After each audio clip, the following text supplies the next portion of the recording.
So we had to decide from the beginning what things were comparable between Aiden and Marcus and what things would be different. We focused on parkour. We wanted Marcus to be a lot better at parkour than Aiden.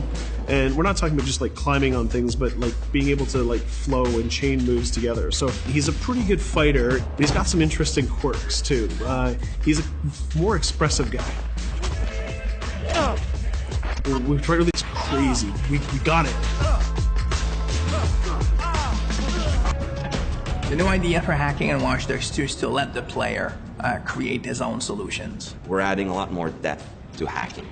So you have a lot more control, a lot more flexibility in how you hack the world.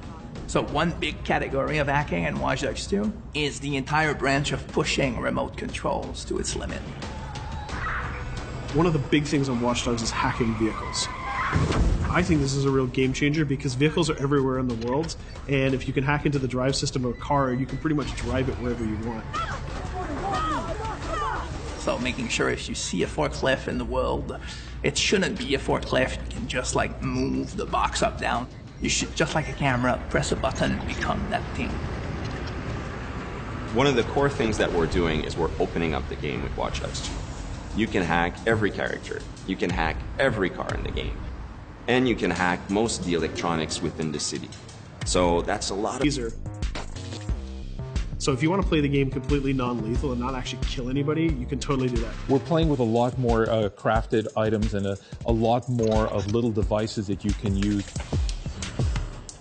One of the things that people kind of like that we've done, they really like what we've done, is we've created toys for Marcus. He has an RC jumper. It's got little wheels, and it's even got this little robotic arm that he can sort of deploy, and he can interact with things. He can unplug things and replug them and take out screws.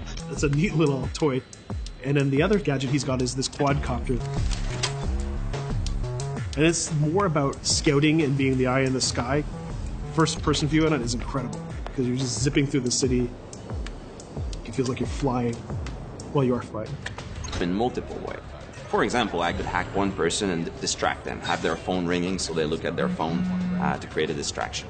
Later on in the game, you'll also be able to do things we call mass hacking, which is, well, why only hack one if you could hack them all?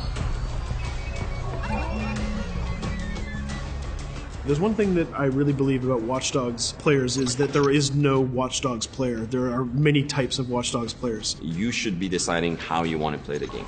So that means you can play a mission full gun blazing, that's the way you like to play, full stealth, or through hacking only, project yourself in computers, take control of electronics, influence people, and try to get to your goal that way. We try to really support all players' types across all different styles of play, and also allow players to combine and mash these styles and play together too. If you've been playing a certain way for a while, we want the game to kind of challenge you to try different things, but also not force you into playing the game a certain way.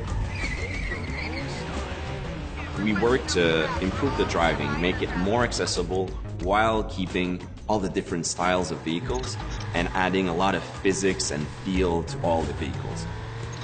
So we keep the depth, but have more accessibility. The team is super happy with the result we've had, and I hope gamers will be just as excited.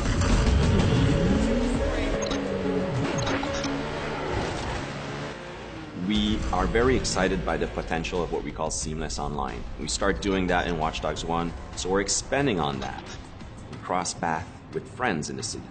So you playing in single player and you're crossing path with another player who's also playing in single player. Both of you are members of DedSec, so you're friends, and you can just walk up to each other, you'll say hello, hit the button, and form a co-op team. And what we're going to be showing in the next couple of months is an example of how those things work together to create magical gameplay moments.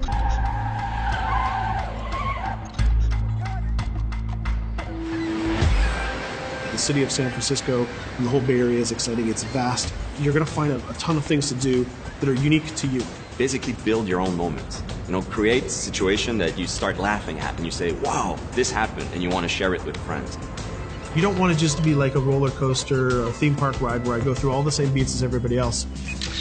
You decide what you want to be spending your time doing. That can be multiplayer, that can be focusing on stories, that can be just exploring the world. Whichever activity you do, we're going to make sure you get rewarded to get you closer to the end game. That's kind of the promise we're making to gamers.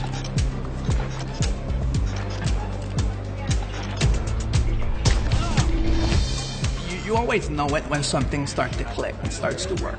Everything changed. You stop seeing individual components, animations, or texture maps, or vehicles. You just start to see the experience as a whole. It changes on the floor. People get excited about it. This is it. It exists. We are always making the game with the player in mind. They have always been the driving force.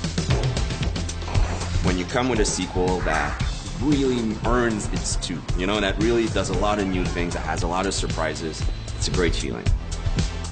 In the end, there's nothing more